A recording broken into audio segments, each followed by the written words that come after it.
What's up, guys? My name is Marcus Huskins, and thank you for joining me. As always, if you're finding this content useful, please go ahead, do me a favor, and hit that subscribe button, and I appreciate your support. All right, so in this video, I wanted to kind of update my workflow that I've been using for Beat Detective. So I get a lot of questions of people asking me about Beat Detective style editing. Now, I've done a video. I'll make sure that there's a link in the description or in one of the info cards. And that, I still stick to that workflow. That is like 95% the way I do it. But I've made a slight change to the way I'm doing things. So the number one question I get asked from Pro Tools users, people who have converted or are looking to learn how to do Beat Detective style editing in Studio One, is they say, okay, well, this all works perfectly and this gets me where I need to be, but one thing I'm really missing is my trigger pad. So let's talk about what trigger pad is for a moment. And in order to do that, I'm actually going to hop into Pro Tools.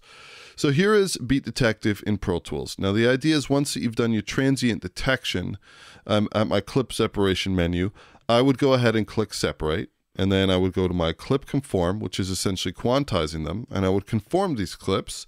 As you can see, it was snipped and it was quantized at the very beginning of this area over here. Then you go to edit smoothing. And in this case, I could say, all right, I want to add 10 millisecond crossfades and we will smooth this out. And then all your edits are smoothed over and then you would go ahead and check those manually. All right, let's unwind this for a moment. Okay, so we're back to our first step. We'll go back to our clip separation menu. This time I'm going to add a trigger pad. So I'm going to say I want to add a 10 millisecond trigger pad and we'll separate. Now you can see that the separation, instead of happening here, it happened actually 10 milliseconds before. So now we go to clip conform. The actual beginning point of the transient was conformed instead of the beginning of this. And then if you go to edit smoothing as the last step, you'll notice that instead of the crossfade being applied right beside the waveform, it's applied a little bit before, and this can be really helpful to smooth out hi-hats and things like that. That being said, whenever I use this type of workflow, I always double check every single edit, and I usually end up moving things manually, but what I wanted to do is try to see if there's any way I could streamline this workflow to give me something kind of like the trigger pad. So the options that we have here for the slicing is auto fades, which we want, and then we have our fade time. We'll circle back to this in just a moment. We have autofill and quantize. This is set to 100%. I'd never merge my files to an audio part because I always want to double check them first. But here's the major change in the workflow that I've been implementing lately, is instead of doing a 10 millisecond fade or a 5 millisecond fade, which is what I would usually do, I'm doing a 20 millisecond fade, and there's a good reason for this. So I don't want to get into the workflow anymore. If you're interested in the workflow, you can watch the other video. So I've detected the transients on my kick and my snare.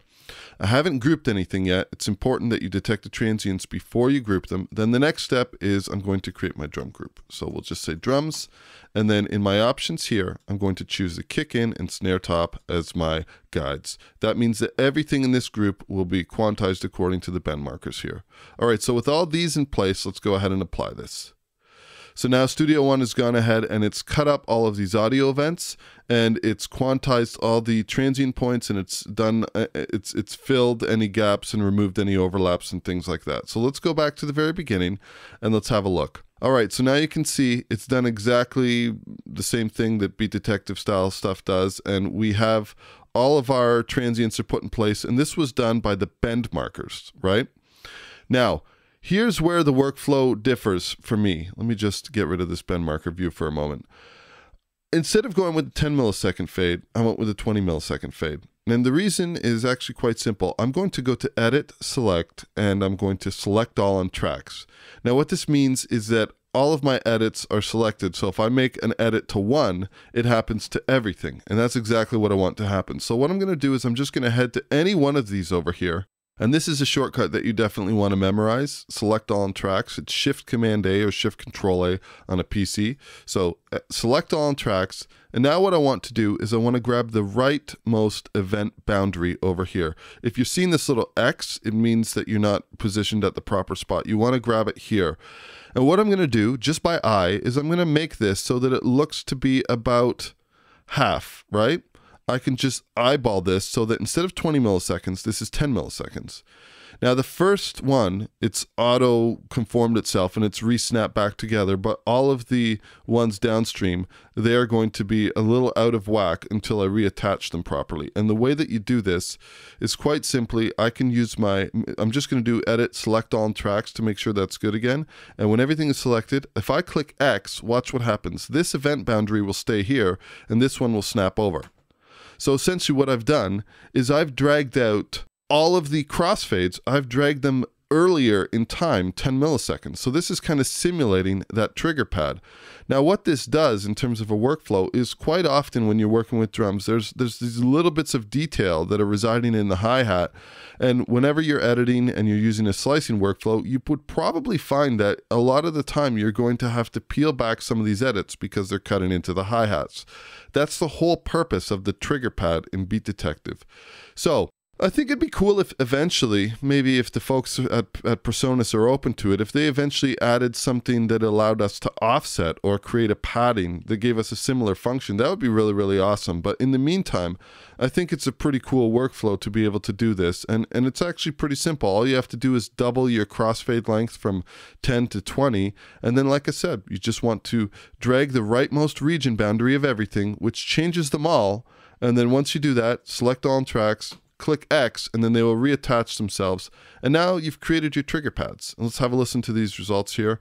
Big shout out to Andy Selway, who gave me these original tracks for this demonstration. This is his drumming, this is his performance.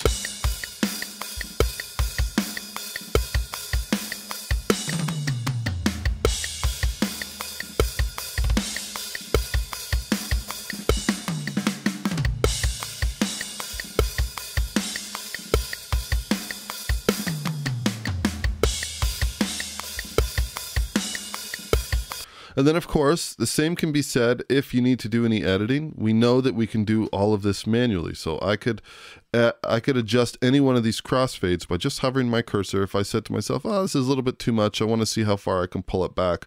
You know, in certain cases, you might want it to be a little bit closer and to allow this to have as much sustain as possible. And if that's the case, that's okay. You can edit that way as well.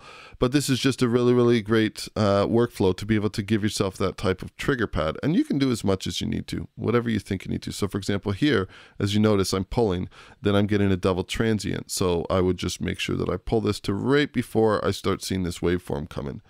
So anyways, think of this as an amendment to my Beat Detective style editing workflow, specifically a way to simulate trigger pad. Simply double up your fade length and then do an edit, select all on tracks, grab the rightmost region boundary of any one of these, pull it, and then we just have to select all tracks again and click X and they will reattach themselves. And obviously the same can be said if you wanted to move them all, for example, this way.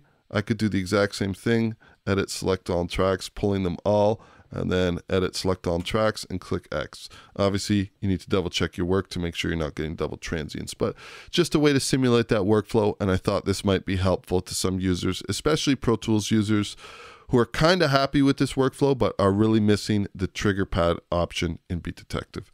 Anyways, that's all the time I have available for today. I hope that you found this video useful. If you did, please consider hitting that subscribe button.